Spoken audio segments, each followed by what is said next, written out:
بنی اسرائیل کے ایک نبی نے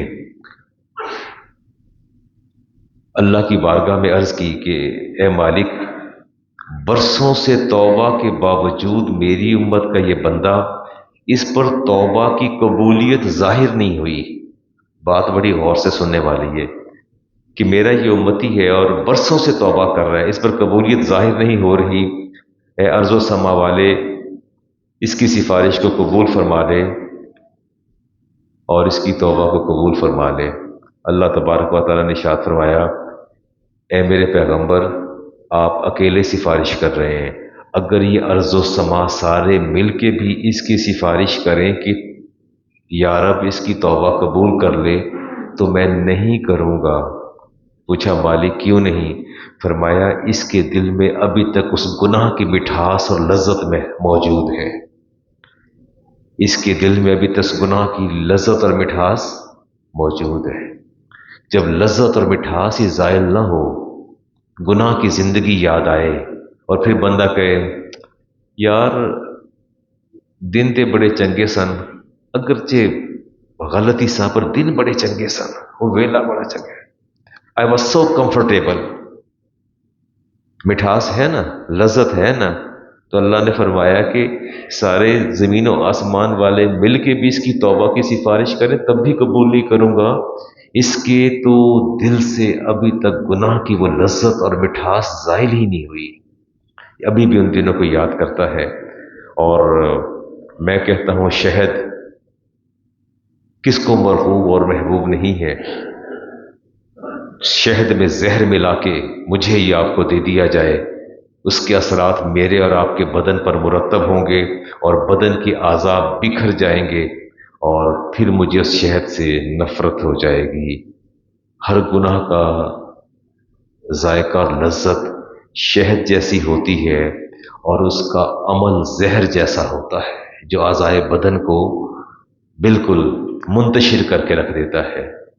آپ کوئی بھی گناہ کر لیں، کسی لڑکی سے بدکاری کر لیں، کسی کا پیسہ غبن کر لیں، کسی سے کو غصب کر لیں، زمین اس کی غصب کر لیں، کوئی بھی گناہ آپ کر لیں، اس کی لذت آپ جتنی سکسیس اور اچیومنٹ آپ کو ایک گناہ کرنے کے بعد، کسی کا پلاٹ غصب کرنے کے بعد، کسی کا پیسہ غصب کرنے کے بعد، کسی کی عزت کو پامال کرنے کے بعد، کسی کو رنج و الم دے کے اپنے حسد کی بھڑکتی آگ کو بجھانے کے بعد جو لذت آپ کو محسوس ہوتی ہے شاید ہی وہ کہیں محسوس اور ہو، لیکن اس کا عمل پھر وہ بعد میں پتہ چلتا ہے کہ میں نے کیا کیا اور مجھے کیا کرنا تھا۔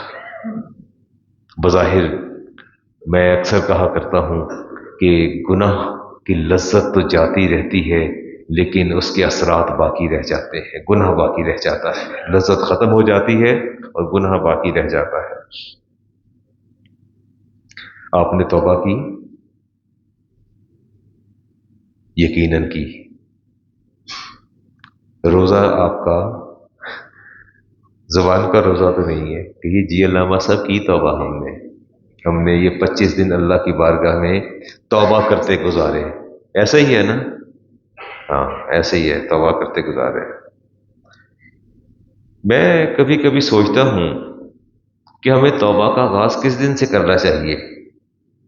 یہ توبہ آپ نے کس دن سے کی ہے؟ At the very first day, جب آپ پر بلوغت کا اظہار ہوا، آپ کو پتہ چلا میں بالغ ہوا، آپ کو اپنی بلوغت کا پتہ چلا، اس کے بعد آغاز تو وہاں سے ہونا چاہیے، نہیں وہاں سے نہیں ہونا چاہیے۔ نماز کتنی سال کی عمر میں فرض ہوئی تھی؟ 10 سال کی۔ روزہ 15 اور 16 سال کی عمر میں، تو آغاز وہاں سے نہیں ہونا چاہیے تھا۔ اگر آپ نے 25 یا 30 سال کی عمر میں آپ روزے اور نماز، صوم و صلات کے پابند ہوئے ہیں، تو جو پچھلی عمر گزاری ہے اس کا حساب کون دے گا؟ ان کا حساب کون دے گا؟ کیا وہ کہیں سے آپ کو ضمانت نامہ مل گیا ہے کہ اللہ نے وہ سال سارے ساقط کر دیے ہیں، وہ نمازیں ساری ساقط کر دی ہیں، کیا روزے ساقط کر دیے ہیں؟ کیا آپ نے یہ سمجھ لیا کہ نمازیں جو قضا کرنی تھی نہیں کی، ناپاک کپڑوں میں نماز آپ نے ادا کرنی تھی نہیں کرنی تھی وہ ادا کی، روزوں کی قضا آپ نے کی، زکوٰۃ آپ صاحب نصاب تھے، زکوٰۃ آپ نہیں ادا کر سکے، اور غلط مصارف پر آپ نے زکوٰۃ کو صرف کیا۔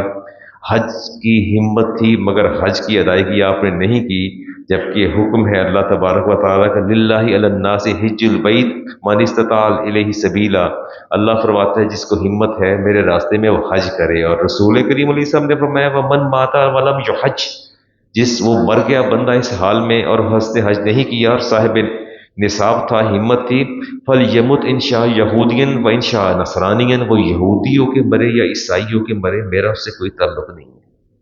پیسے تھے اور حج نہیں کیا، اللہ کے رسول نے فرمایا یہودیوں کے مر جائے تو بھی مجھے کوئی پرواہ نہیں، عیسائیوں کے مرے تو بھی پرواہ نہیں ہے۔ کیا کبھی ہم نے غور و فکر کیا کہ سن بلوغت کے بعد ہماری آنکھ نے کتنے گناہ کیے، ہمارے کان نے کتنے گناہ کیے، ہماری ناک نے کتنے گناہ کیے، زبان نے کتنے گناہ کیے، ہمارے پیٹ نے، ہماری شرمگاہ نے، ہمارے اعضائے بدن نے، کتنی ایسی غیر محرم عورتیں تھیں جن سے ہم مخلوط اور اختلاط کا سبب بنتے رہے، کتنی لڑکیوں سے ہم نے اظہار محبت کیا اور عشق کیا اور ان سے وفا کرنے کا وعدہ کیا، کتنی ہم نے ڈیٹس ان کے ساتھ طے کی، کہاں کہاں ہم گئے۔ یہ جواب کون دے گا؟ کس کو جواب دینا ہے؟ کتنی بار ہم حالت جنابت میں مسجد میں سے گزرے، کتنی بار ہم نے بے وضو کے قرآن کریم کو ہاتھ لگایا، کتنی بار ہم نے بدعات جو ہے ان کو ہم نے ترک کیا، ہم نے روح کی غذا، موسیقی، سو کالڈ روح کی غذا ہم کتنے عرصے سے سنتے چلے آ رہے ہیں، اور کب تک ہم نے سننا ہے، اور شراب نوشی ڈرنکنگ کب سے کی۔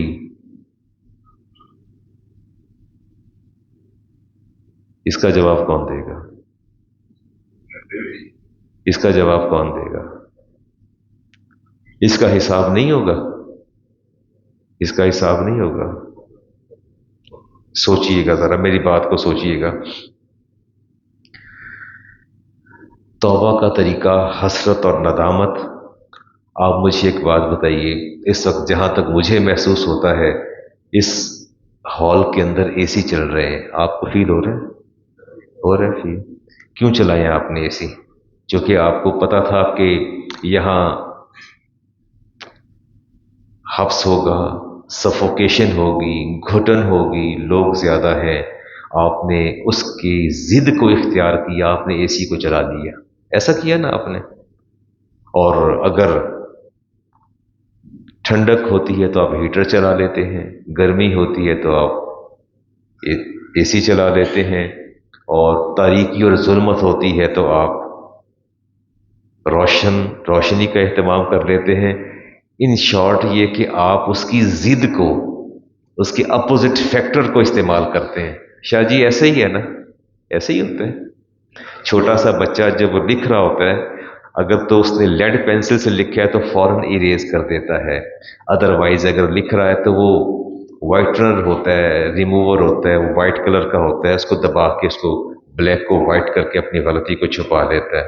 تو گویا آپ نے مجھے یہ کہا، آپ یہ کہنا چاہتے ہیں کہ علامہ صاحب گرمی کی شدت کو زائل کرنا ہو تو ہم ٹھنڈک کو استعمال کرتے ہیں، اور اگر سیاہی کو بدلنا ہو تو سفیدی کو استعمال کرتے ہیں۔ تو یہ بتائیے گناہ کو کس چیز سے زائل کریں گے؟ گناہ کو توبہ سے کریں گے، اور اس کے ساتھ ساتھ نیکی کے ساتھ کریں گے۔ صرف توبہ سے نہیں کریں گے، ساتھ نیکی بھی کریں گے۔ اتق اللہ، احمد بن حنبل کی روایت، قول النبی علیہ السلام اتق اللہ حیث کنت، جہاں کہیں بھی رہو اللہ سے ڈرتے رہو، واتبع السیئۃ الحسنۃ تمحوها، فرمایا گناہ کرتے ہو تو ساتھ فوراً کوئی نیکی کرو تاکہ تمہاری نیکی تمہارے گناہ کو بہا کے لے جائے، نیکی گناہ کو بہا کے لے جائے۔ اللہ تبارک و تعالیٰ کا پیغام، سورۃ ہود آیت نمبر 214، ان الحسنات یذہبن السیئات۔ اللہ تعالیٰ فرماتے ہیں کہ یہ نیکیاں تم جو کرتے ہو یہ تمہارے گناہوں کو بہا کے لے جاتی ہیں۔ تو ہم نے اس کا الٹرنیٹ جو استعمال کرنا ہے وہ ہم نے نیکی کرنی، اور صرف رمضان میں نیکی نہیں کرنی، رمضان کے بعد بھی کرنی ہے۔ آپ یہ دیکھیے کہ اگر ایک مدت میں نے موسیقی سنتے گزاری اور آج اگر احساس ندامت ہوا اور احساس ہوا کہ میں نے جو کچھ کیا غلط کیا، اس کو زائل کیسے کریں گے؟ کیا سنیں گے؟ کلام الہی کیا سنیں؟ ابھی تو آپ نے خود بتایا کہ علامہ صاحب گرمی ہوتی ہے تو ہم اے سی چلا کے اس شدت کو، اس حدت کو، تپش شرارات کو زائل کر دیتے ہیں۔ تو اب بتائیے نا، اس کو کیسے زائل کریں گے؟ اگر آپ نے موسیقی، آپ کے کان اور میرے کان سننے کے عادی ہیں، اب ہمیں اتنا کلام الہی کو سننا ہوگا۔ اور اگر مسجد کے اندر ہم نے حالت جنابت میں قدم رکھا یا ناپاک میں قدم رکھا تو مسجد میں اعتکاف یا نماز کے لیے داخل ہوتے اعتکاف کی نیت کر لیں، اور بے وضو اگر قرآن کو ہاتھ لگایا ہے تو کوئی قرآن کریم لے کے مسجد کے اندر ہدیہ کر دیں، اس کی تلاوت کر لیں اور اس کو چوم کے سینے سے لگائیں، اس کی تعظیم و تکریم کریں کہ میں نے اس کو بے وضو ہاتھ لگایا تھا، تاکہ وہ جو غلطی اور گناہ کیا میں نے، اللہ تعالیٰ میرے اس عمل کو اس گناہ اور نیکی کا کفارہ بنا دے۔ اور اگر آپ نے اور میں نے کہیں ڈرنک کیا زندگی کے اندر، میں تو حسن ظن ہی رکھتا ہوں سب کے بارے میں، اللہ تعالیٰ محفوظ رکھے، تو کیوں نہ میں اور آپ مل کے کوئی اچھے اور پاکیزہ مشروب اللہ کی راہ میں صدقہ کر دیں کہ یا اللہ وہ حرام میں نے جو پیا اس کے بدلے حلال تیری مخلوق کے لیے میں صدقہ کرتا ہوں۔ کاش ہمیں سمجھ آ جائے بیماری کا علاج ضد سے اور گناہ کی تاریکی کو نیکی کے نور سے ختم کیا جاتا ہے۔ چلیں، ایک تو ابتدائی مرحلے پر ہم نے سٹارٹ لینا ہے جب آپ نے سن بلوغت میں قدم رکھا۔ میں آپ کی توبہ کو اس وقت توبہ سمجھوں گا جب آپ ریورس گیئر لگا کے وہاں تشریف لے جائیں گے، جب آپ بالغ ہوئے اور آپ کیلکولیٹ کریں گے کہ میری نمازیں کتنی گئیں، میرے روزے کتنے گئے، میری عبادات کہاں گئی۔ جب ان کا حساب لگانے کے بعد پھر آپ اللہ کی بارگاہ میں سجدہ ریز ہوں گے کہ یا اللہ یہ میری زندگی کی پہلی نماز فجر جو قضا ہوئی، یا اللہ یہ میری وہ دوسری نماز فجر جو قضا ہوئی، یا اللہ جو اس کے بعد قضا ہوئی، جو اس کے بعد قضا ہوئی، اس کے بعد قضا ہوئی، بعد قضا ہوئی، اور پھر قضا نے آپ کو آ کے پکڑ لیا، قضا نے آپ کو آ کے پکڑ لیا اور مالک کے پاس لے گئی، تو جواب موجود ہے، مالک جتنی ادا کی تھی تیری توفیق سے کی تھی، اگر تیری دی ہوئی حیات کی مدت ختم نہ ہوتی تو میں تیری زمین پہ اپنی قضا نمازیں ادا کر کے آتا۔ ٹھیک ہو گیا؟ یہ میں نے حدیث کا ترجمہ اور مفہوم آپ کے سامنے بتایا ہے۔ زکوٰۃ آپ کی جاتی رہی، آپ کو پتہ ہے کہ میں نے زکوٰۃ پراپر نہیں دی۔ میرے ایک دوست ہیں، جب میں نے اس دن انہیں کوئی مسئلہ بتایا، یہ آپ کی فدیہ صدقہ فطر کے حوالے سے، وہ بلینئر پرسن ہے، تو میں نے ان سے پوچھا کہ شیخ صاحب کتنا، کوئی 45-50 سال سے دبئی میں بڑے بزنس مین ہے، تو میں نے پوچھا کتنا دیتے ہیں، کتنا آپ نے صدقہ فطر دیا؟ تو انہوں نے بتایا کہ میں 2 kg جو گندم ہے اس کے حوالے۔ اچھا، آپ قریب قریب ہو جائیے۔ رات میں نے قرآن کریم کی آیات پڑھی ہیں، اللہ تبارک و تعالیٰ ارشاد فرماتے ہیں کہ ایمان والو دوسرے کے لیے گنجائش پیدا کر دیا کرو، اللہ تمہارے لیے گنجائش اور کشادگی پیدا کر دے گا۔ اور میں امید کرتا ہوں کہ آپ آگے ہو جائیں گے، آہستہ آہستہ آگے ہوتے جائیے تاکہ آنے پچھلی روز سے لوگ آگے آپ سر، وہ مجھے شعر یاد آ گیا، جو بھی آئے ہیں بیٹھے ہیں نزدیک تیرے، ہم کہاں تک تیرے پہلو سے سرکتے جائیں۔ جس کے ساتھ بیٹھے ہیں، اپنوں کے ساتھ بیٹھے ہیں، تو چلے کوئی نہیں، جو آگے بیٹھے ہیں وہ بھی آپ کے اپنے ہیں، اس میں بیگانہ کوئی نہیں ہے۔ دروازہ کھول دیں، لوگوں کو موقع دے دیں اندر آنے کا، کہیں نہ کہیں جگہ بنا لیں گے آپ اپنی۔ وہ 2 کلو گندم کے حوالے سے جس کی موجودہ جس کا ریٹ جو ہے وہ 300 ہے، تو میں نے کہا شیخ صاحب آپ یہ کیا کر رہے ہیں؟ تو کہتے ہیں کہ اتنا ہی ہے فدیہ۔ پھر میں نے انہیں بتایا، جب انہیں میں نے ریٹس بتائے، اور میں نے کہا ابھی آپ سے سوال کرتا ہوں، تو میں نے کہا آپ نے ایسا نہیں کرنا۔ انہوں نے اللہ کی بارگاہ میں توبہ کی، اور جس دن سے وہ صدقہ فطر دے رہے تھے عمران صاحب اپنے وہ 2 کلو گندم کے سب سے، وہ فوری طور پر کشمش پہ انہوں نے سوئچ کیا اور کیلکولیٹ کیا، اور اتنے سالوں بعد ہزاروں درہم بنتے تھے، ہزاروں، جس کی کیلکولیشن کے بعد دل دہل جاتا ہے۔ لیکن اس بندے کو میں نے کہا اپنی آخرت کو دیکھیں، یہ آپ کے 3 بیٹے ہیں، سارے یہ رہ جائیں گے۔ انہوں نے آؤ دیکھا نہ تاؤ، اسی وقت انہوں نے وہ ساری رقم کیلکولیٹ کر کے اس کو گریجولی انہوں نے صدقہ کرنا شروع کر دیا کہ یا اللہ میری ہمت اور استطاعت تھی، میں نے نہیں کیا تو مجھے معاف کر دے، اور اس کے بعد زائد صدقہ بھی کیا اس تاخیر کا۔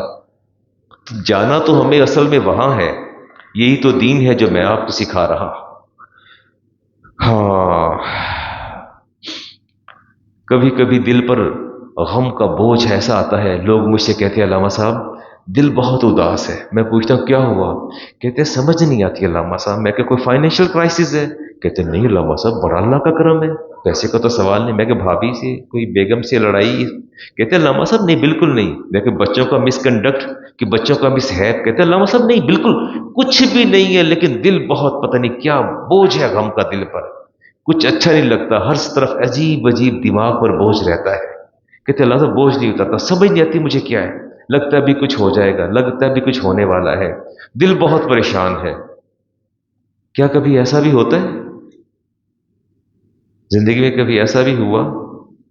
آئیے اب نہ مجھے نہ بتایا کریں، شاید آپ کو شک کے علامہ صاحب کہیں آگے نہ بتا دیں کسی کو۔ ایسا نہیں ہے، انسان پر ایسی کیفیات طاری ہوتی ہیں اور دل پر رنج و الم کے بادل چھا جاتے ہیں۔ اور میرے نبی نے ارشاد فرمایا من الذنوبی، سنیے گا ذرا، من الذنوبی ذنوبن، گناہوں میں کچھ گناہ ایسے ہوتے ہیں لا یکفرھا الا الہموم، جنہیں کوئی عبادت اور ریاضت ختم نہیں کر سکتی سوائے اس غم کے جو انسان کے دل پر بوجھ آ جاتا ہے اور دماغ پر چھاتا ہے۔ تمہاری کوئی عبادت تمہارے اس غم کو زائل نہیں کر سکتی، گناہ کو زائل نہیں کر سکتی۔ آپ یہ دیکھیں وہ رحمان اور رحیم ہے کیسا۔ اداس آپ ہیں، پریشان میں ہوں، دل میں میرے تکلیف ہے، میں بتا بھی نہیں پاتا مجھے کیا ہے، لیکن میں غم کا بادل میرے دل پہ چھا گیا۔ میرے نبی نے فرمایا کبھی کبھی ایسا بھی ہوتا ہے کہ میرے دل پہ غم کا غلاف آ جاتا ہے، غم کا غلاف مجھے چھا جاتا ہے۔ تو آپ نے فرمایا کہ کچھ گناہ ایسے ہوتے ہیں جن کا کفارہ صرف رنج و الم اور دکھ ہوتا ہے، بندہ بتا بھی نہیں پاتا کسی کو مجھے ہے کیا، نہ فزیکل کوئی ڈس آرڈر ہوتا ہے نہ کوئی اور وجہ ہوتی ہے، بس ایسا ہی محسوس ہوتا ہے۔ اور رسالت امام علیہ صاحب نے ارشاد فرمایا کہ کچھ گناہ ایسے ہیں الا الہم بطلب المعیشہ، جس کا علاج نہ نماز ہے، نہ روزہ ہے، نہ حج ہے، نہ زکوٰۃ ہے۔ فرمایا اس کا علاج ہم المعیشہ، اپنے روزگار کی فکر ہوتی ہے۔ فرمایا یہ روزگار کا غم ایسا غم ہے جس کے بدلے اللہ تمہارے گناہوں کو مٹا دیتا ہے۔ روٹی کی فکر، راجہ صاحب روٹی کی فکر، کھانے کی فکر، اولاد کے لیے رزق کی فکر، گھر کے کرائے کی فکر، یوٹیلیٹی بلز کی فکر، ماہانہ راشن کی فکر، کچھ غم ایسے ہوتے ہیں فرمایا جو تمہاری عبادتوں سے بھی جو ہے، گناہ کچھ ایسے ہوتے ہیں جو تمہاری عبادتوں سے بھی نہیں مٹتے، انہیں تمہاری معیشت کا غم جو ہے تمہارے دل پر، اللہ اس غم کے بدلے تمہارے اس گناہوں کو مٹا دیتا ہے۔ اور دل پر جو انجانا سا بوجھ ہے غم کا اور اداسی کا، وہ اصل میں گناہوں کی تاریکی ہوتی ہے جو اوپر چھا جاتی ہے۔ عائشہ صدیقہ طیبہ طاہرہ رضی اللہ تعالیٰ عنہ فرماتی ہیں اذا کثرت ذنوب العبد، جب میرے نبی نے فرمایا جب بندے کے گناہ زیادہ ہو جاتے ہیں ولم تکن لہ اعمال تکفرھا، اور اس کا کوئی عمل ایسا نہیں ہوتا جو گناہ کو مٹا سکے، ادخل اللہ علیہ الہموم، اللہ اس کے دل پر غم کا بوجھ ڈال دیتا ہے، اللہ اس کے دل پر غم کا بوجھ ڈال دیتا ہے۔ فتکون کفارۃ للذنوب، اور وہی دکھ، تکلیف، غم، پریشانی اس کے گناہ کا کفارہ بن جاتی ہے۔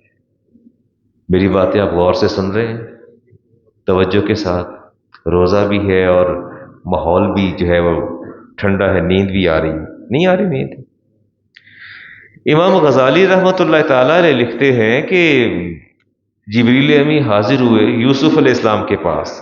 اچھا ایک فطری سا ایک امر ہے کہ انسان کی خواہش ہوتی ہے کہ میں دیکھوں تو صحیح کہ مجھے کون کتنا چاہتا ہے، اور کبھی کبھی تو بندہ آزمائشوں پر بھی اتر آتا ہے کہ آزما کے دیکھا میں کتنا کو پیار، شوہر بیوی کو آزماتا ہے اور بیوی شوہر کی محبت کو آزماتی ہے، اور ماں اپنے بیٹے کو آزماتی ہے اور بیٹا ماں کو آزماتا ہے، باپ بیٹے کی محبت کو آزماتا ہے اور بیٹا باپ کی محبت کو آزماتا ہے، اصل میں اپنے اندر کے انسان کی اس تشفی اور تسلی جو ہے وہ درکار ہوتی ہے کہ میں دیکھوں تو صحیح کہ میرا چاہنے والا مجھے کتنا چاہتا ہے۔ پتہ نہیں میری بات سے آپ کو کس حد تک اتفاق ہے۔ میں نے بڑی ہی سوفسٹیکیٹڈ بات کی، میں نے یہ نہیں کہا کہ ایک عاشق معشوق سے امتحان لیتا ہے کہ وہ مجھے کتنا چاہتا ہے۔ اللہ تبارک و تعالیٰ بھی امتحان لیتے ہیں، اللہ تعالیٰ بھی امتحان لیتے ہیں، اگرچہ علیم خبیر ہے، وہ بھی دنیا کو دکھانا چاہتا ہے کہ جس سے میں محبت کرتا ہوں وہ مجھے کتنا چاہتا ہے۔ ایسا ہے نا؟ کسی کو اٹھا کے آگ میں پھینک دیتا ہے؟ نہیں پھینکتا آگ میں، تو دیکھتے ہیں اللہ دکھاتا ہے مجھے اور آپ کو۔ کہا تھا فرشتوں نے کہ یا اللہ تو نے ابراہیم کو تو سارا کوئی دے رکھا ہے، یہ تجھے کیوں یاد کرے گا؟ کیوں نہ یاد کرے، تجھے اتنا کچھ تو دی ہے۔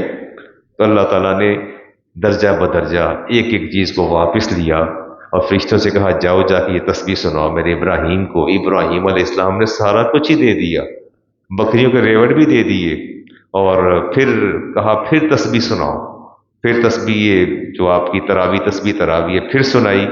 تو انہوں نے کہا اب تیرے پاس آپ کے پاس دینے کے لیے کیا ہے؟ انہوں نے کہا کہ بکریوں کو چرانے والا چرواہا بھی تو درکار ہوگا نا، تو میں چلتا ہوں تمہارے ساتھ، میں چراؤں گا بکریاں۔ تو اللہ نے فرمایا دیکھو میرے ابراہیم کی محبت میرے ساتھ ان مالی اور مادی وسائل کی وجہ سے نہیں تھی، بلکہ اس کی دل کی دھڑکنوں میں ان کا رب موجود تھا۔ تو ایک فطری سا امر ہے کہ بندہ چاہتا بھی ہے اور چاہے جانے کی خواہش بھی کرتا ہے۔ یوسف علیہ السلام نے پوچھا جبریل امین سے پوچھا کہ آپ یہ بتائیے مجھے کہ میرے کھو جانے کے بعد میرے والد پر کیا گزری اور ان کی کیا کیفیت تھی، ذرا مجھے بتاؤ تو صحیح، میں بھی دیکھوں کہ محبت کا وہ پیمانہ کیا تھا، کتنی محبت تھی۔ تو انہوں نے کہا کہ جبریل نے کہا کہ ہاں آپ کے والد کو بڑا شدید رنج تھا، آپ کے والد کو انتہائی شدید رنج تھا۔ انہوں نے کہا کہ جس طرح 100 عورتوں کا بچہ مر جائے اور ان کی جو اکلوتا بیٹا فوت ہو جائے اور ان کی جو شدت غم ہوتی ہے ان سب کی شدت کو یکجا کر دیا جائے، اتنا غم آپ کی جدائی کا آپ کے والد کو تھا، اتنا غم تھا آپ کی جدائی کا آپ کے والد کو۔ تو آپ دیدہ ہو گئے اور پوچھا پھر اللہ نے کیوں اجر بھی دیا میرے والد کو، اس غم کا اجر بھی دیا؟ کہا اللہ تعالیٰ نے ہر لمحے پر آپ کے والد کو 100 شہداء کا ثواب عطا فرمایا۔ ان غموں کو اور دکھوں کو برداشت کر لینا، ان تکلیفوں کو سینے پر جھیل لینا، یہ اللہ تعالیٰ کی بڑی نعمت اور عنایت ہوتی ہے۔ یاد رکھیے گا، طلب معیشت کے لیے فکر مند ہو جائیں یا اپنے گناہوں کے لیے آپ فکر مند ہو جائیں، اللہ تبارک و تعالیٰ اس کے بدلے بھی آپ کے گناہوں کو معاف فرما دیتا ہے۔ رسول کریم علیہ السلام نے ارشاد فرمایا، جابر بن عبداللہ سے حدیث کے راوی ہیں، پہلے شعب الایمان کی روایت لیتا ہوں، فرمایا خیارکم کل مفتن تواب، فرمایا تم میں سے سب سے زیادہ بہتر گناہ کرنے والا وہ ہے جو زیادہ توبہ کرنے والا ہے۔ بھلا گناہ کرنے والا بھی بہتر ہوتا ہے؟ فرمایا تم گناہ گاروں میں سے سب سے بہتر وہ ہے جو سب سے زیادہ کیا کرنے والا ہے؟ ہاں، اس کو بھولنا نہیں ہے۔ آپ نے فرمایا کہ مومن جو ہے المومن کا سنبلاتن، مومن جو ہے یہ گندم کی بالی کی طرح ہوتا ہے۔ گندم کی بالی آپ نے دیکھی کبھی؟ اتفاق ہوا گندم کی فصل لہلہا رہی تھی، جب ہوا چلتی تو وہ بالی کیا کرتی ہے؟ کبھی یوں جھکتی ہے کبھی یوں جھکتی ہے، نہیں جھکتی بالی، ایسے جھکتی ہے۔ جو جن کا تعلق دیہات سے ہوگا یا جنہوں نے فصل کو دیکھا ہوگا، وہ لہراتی ہے، کبھی نیچے گر جاتی ہے پھر اوپر اٹھتی ہے، ہوا اس سے جھلاتی رہتی ہے، گراتی رہتی ہے، اٹھاتی رہتی ہے۔ فرمایا میرا ہر امتی گندم کی بالی کی طرح ہے، ہاں یفیع احیانا و یمیل احیانا، کبھی ٹوٹتا ہے کبھی جھکتا ہے۔ فرمایا میرے امتی کی پہچان یہ ہے، کبھی وہ گناہ کر کے پھاڑتا ہے پھر وہ پیوند لگاتا ہے، پھر گناہ کرتا ہے پھاڑتا ہے پھر پیوند لگاتا ہے۔ المومن والن راکعن، مومن جو ہے وہ پھاڑنے والا ہے اور پھر دوبارہ پیوند لگانے والا ہے۔ اور فرمایا کہ بہترین میرا امتی وہ ہے، فخیرہم من مات علی رقعہ، جو زندگی کو پیوند لگاتے لگاتے رب کے پاس آ گیا، وہ سب سے بہتر انسان ہے۔ خدا کرے کہ آپ پیوند لگانے والے بن جائیں، غلطیاں ہماری سرشت میں ہیں، گناہ ہماری جبلت میں ہیں، یہ ہماری، ہم نہیں رک سکتے، ہم نہیں باز آ سکتے، لاکھ کوشش کے باوجود ہمارے بشری تقاضے، ہماری فطری جبلتیں ہمیں مجبور کرتی ہیں۔ ادھر توبہ کرتے ہیں، توبہ میری جام شکن، جام میری توبہ شکن، سامنے ڈھیر ہیں بکھرے ہوئے پیمانوں کے، ادھر توبہ کرتا ہوں پھر توڑتا ہوں، پھر توبہ کرتا ہوں پھر توڑتا ہوں۔ میرے نبی نے فرمایا بہترین توبہ کرنے والا وہ ہے جو دنیا سے رخصت ہو تو توبہ کرتا چلا جائے، وہ پھاڑنے والا نہ ہو، پیوند لگانے والا ہو۔ میں آج کی جمعہ میں دعا کرتا ہوں، یا اللہ امت مسلمہ اور ان میں سے بطور خاص میری ابتدا میں نماز ادا کرنے والے جتنے یہ لوگ ہیں، یا اللہ میرے بھائی یہ پیوند لگانے والے بن جائیں، اور پیوند لگاتے لگاتے اپنے رب کی بارگاہ میں میدان حشر میں کھڑے ہو جائیں اور کہیں کہ یا اللہ گناہ سے ہم نے پھاڑا تو تھا لیکن پیوند بھی تو لگایا تھا نا، تیرے نبی نے فرمایا تھا پیوند لگانے والے بننا، ہم پیوند لگاتے لگاتے تیرے پاس آ گئے ہیں۔ ہاں، امام مسلم کی حدیث، اور ایک شخص نے آ کے عرض کیا یا رسول اللہ، میں نے، اگر یہ قرآن کریم کی ایک آیت میرے سامنے آ گئی ہے میں یہ بھی پڑھ لوں۔ اللہ فرماتے ہیں اولئک یؤتون اجرہم مرتین، اللہ فرماتے ہیں میں دوہرا اجر دیتا ہوں جی، دوہرا اجر کس کو؟ بما صبروا، ایک جو صبر کرتے ہیں گناہ گار، گناہ گاروں کو میں دوہرا اجر دیتا ہوں، گناہ گاروں کو میں کیا کرتا ہوں جی؟ دوہرا اجر دیتا ہوں۔ نمبر ایک، پہلی بات کہ بما صبروا، وہ کیا کرتے ہیں؟ صبر کرتے ہیں، وَيَدْرَؤُونَ بِالْحَسَنَةِ السَّيِّئَةَ، اور دوسری ان گناہ گاروں کی خوبی یہ ہے کہ اپنے گناہوں کو نیکیاں کر کے مٹا ڈالتے ہیں، اپنے گناہوں کو نیکیاں کر کے مٹا ڈالتے ہیں۔ تو مجھ سے وعدہ کریں گناہ اور غلطی ہوگی تو ساتھ ہی کیا کریں گے؟ ساتھ کیا کریں گے؟ نیکی کریں گے۔ کیوں کریں گے؟ تاکہ وہ گناہ کیا ہو جائے؟ یہ میں نے قصص کی آیت نمبر 54 پڑھی ہے، اللہ فرماتے ہیں ان کے لیے دوہرا اجر ہے جو غلطی کرنے کے بعد نیکی کر کے اس غلطی کو مٹا ڈالتے ہیں۔ اور اس شخص سے عرض کیا یا رسول اللہ میں سودا لینے گیا تھا دکان پہ، اور سودے کے دوران میں نے یہ دیکھا کہ وہ عورت تنہا کھڑی بیچ رہی تھی، اور میں اپنے جذبات پہ قابو نہ رکھ سکا، اور میں نے اس کا ہاتھ تھام لیا، اور اس کے بعد پھر میں نے اس کو اپنے سینے سے لگا لیا اور بوس و کنار کیا، اور جو کچھ میں کر سکتا تھا گناہ کی طرف، کبیرہ کی طرف نہیں گیا، لیکن میں نے بہت کچھ کیا، اور اس کے بعد پھر آپ نے اس کی بات کا جواب نہیں دیا، آپ نے اس کی بات کا وہ کہ یا رسول اللہ مجھے فرمائیے، مجھے پاک فرما دیجئے، مجھ سے غلطی گناہ ہو گئی، آپ نے نہیں دیا جواب دیا۔ نماز فجر کا وقت تھا، اور جب جماعت کے لیے آپ نے جماعت کروا دی، اس نے پھر وہی بات کو دہرایا کہ یا رسول اللہ مجھ سے بہت گناہ ہو گیا۔ آپ نے فرمایا کیا تو نے میرے پیچھے فجر کی نماز ادا کی ہے؟ یا رسول اللہ کی فرمایا وہ تیرے گناہوں کا کفارہ بن گئی ہے، تیرے گناہوں کا۔ پھر آپ نے فرمایا الصلاۃ الخمس، فرمایا یہ 5 نمازیں کفارۃ لما بینہن الا الکبائر، یہ میرے امتیوں کی ان 5 نمازوں کے دوران جو غلطیاں، خطائیں اور گناہ ہوتے ہیں یہ نمازیں ان کا کفارہ بن جاتی ہیں، الا الکبائر، سوائے کبائر کے، سوائے کبائر کے یہ کفارہ بن جاتی ہیں۔ ہمیشہ ذہن میں رکھنا چاہیے ان چیزوں کو۔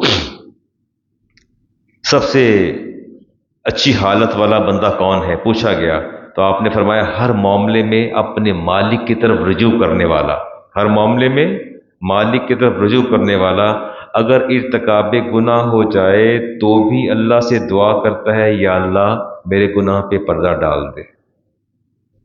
آپ سے گناہ ہوگا تو پہلی دعا آپ کیا کریں گے؟ یا اللہ میرا گناہ ڈسکلوز ہو جائے، کیا ہو جائے؟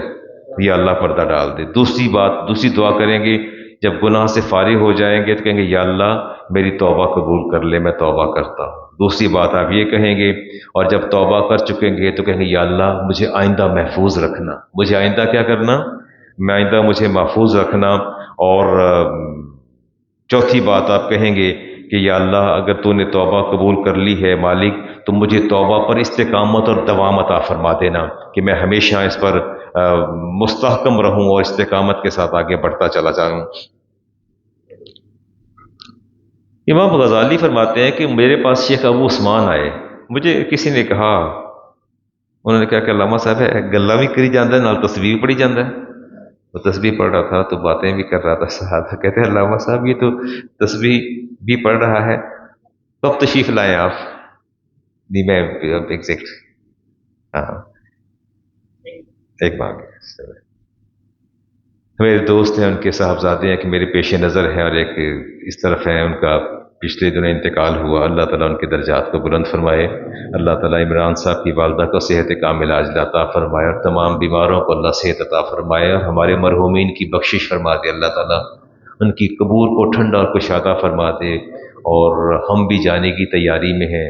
قبرستان جاتے ہیں تو کہتے ہیں کہ آپ ہم سے پہلے چلے گئے، ہم آپ کے بعد آنے والے ہیں، بس تھوڑی ہی دیر ہے، ابھی جلد آپ کے آ کے آپ سے مل لیں گے، یہ میرے نبی نے فرمایا.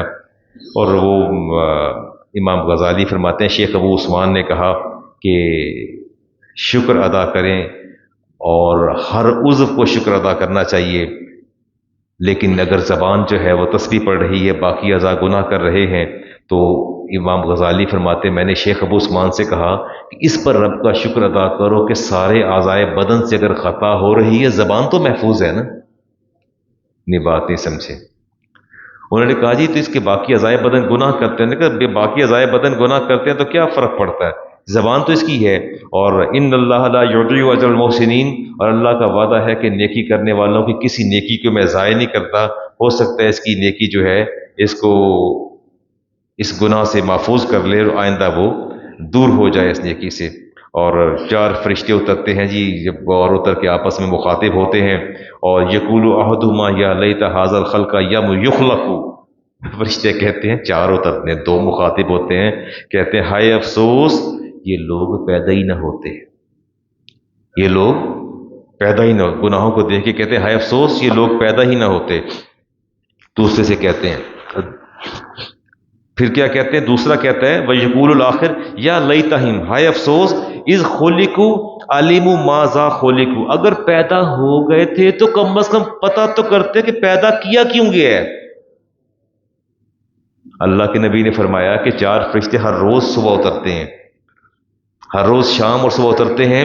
ایک دوسرے سے کہتا ہے ہائے افسوس یہ پیدا ہی نہ ہوتی مخلوق، یہ انسان نہ ہی پیدا ہوتے، ہر وقت گناہ میں مشغول رہتا ہے. دوسرے کہتے ہیں ہائے افسوس پیدا تو ہو گئے تھے، کم از کم یہ تو پتہ کرتے کہ پیدا کیا کیوں گیا ہے، یہ بھی نہیں پتہ چلاتے. فیقول الآخر، اور اگلا کہتا ہے یا لیتہم اذا لم یعلموا لماذا خلقوا، کہتے ہیں کہ جب نہیں جانتے تھے کہ کیوں پیدا کیے گئے تو کم از کم جانتے تو صحیح کہ پیدا کرنے کا مقصد کیا تھا. عامل بما علموا. دوسرا کہتا ہے ہائے افسوس اگر آ بھی گئے تھے تو جتنا پتہ چل گیا تھا اتنا تو عمل کر لیتے، جتنا پتہ چل گیا تھا اتنا تو عمل کر لیتے. نہ تو آپ روز قیامت اللہ کی بارگاہ میں جا کے کیا بتائیں گے کہ ہمیں مولانا بدر الزمان نے کچھ نہیں سکھایا، کچھ نہیں بتایا ہمیں. کہ اللہ ہمیں تو پتہ ہی کچھ نہیں تھا، ہمیں تو علم ہی کچھ نہیں تھا. کیا رب سے کہیں گے ہمیں کوئی پتہ نہیں؟ فرشتوں نے کہا یا اللہ اگر یہ پیدا ہو گئے تھے تو جتنا علم امپارٹ ہوا ان تک پہنچا، جتنا پہنچا تھا اتنا تو عمل کر لیتے. یہ تو اتنے پر بھی تیار نہیں ہوئے، اتنے پر بھی تیار نہیں ہوئے. روزانہ فرشتے یہ صدا دیتے ہیں، اور زمین اور آسمان نے کہا، دونوں نے رب سے اجازت مانگی کہ یا اللہ ہمیں موقع دے، یہ تیری مخلوق تو گناہوں میں ڈوبی رہتی ہے، اسے ہم دھنسا دیں. اور اللہ نے فرمایا نہیں، انہیں میں نے پیدا کیا ہے، یہ بھی توبہ کر لیں گے. ابھی کیا کر لیں گے؟ توبہ کر لیں گے، میں انہیں معاف کر دوں گا. اللہ تعالیٰ فرماتے ہیں سورۃ فاطر کے اندر ان اللہ یمسک السماوات والارض ان تزولا، اللہ فرماتے ہیں زمین آسمان کو میں نے پکڑ روک رکھا ہے تمہیں عذاب دینے سے، تمہیں ان اپنی جگہ سے ہٹنے سے روک رکھا ہے. وَلَئِن زَالَتَا ان امسکا من احد من بعدہ انہ کان حلیما غفورا. اللہ فرماتے ہیں کہ اگر یہ اپنی جگہ سے ہٹ جائیں تو انہیں سوائے میرے روکنے والا کوئی نہیں. کہتے ہیں جی 5.6 اور 6.7 ریچر اسکیل پہ ارتھ کو ایک زلزلہ آیا ہے، اور پورا کشمیر اور یہ تائیوان اور جاپان پورا کا پورا بستیاں کی بستیاں جو ہیں وہ زمین بوس ہو جاتی ہیں. کتنی شدت ہوتی ہے زلزلے کی؟ 6 پوائنٹ سمتھنگ اور 7 پوائنٹ سمتھنگ. اور کتنی دیر ہوتی ہے؟ 1 گھنٹہ ہوتی ہے؟ کتنی ہوتی ہے؟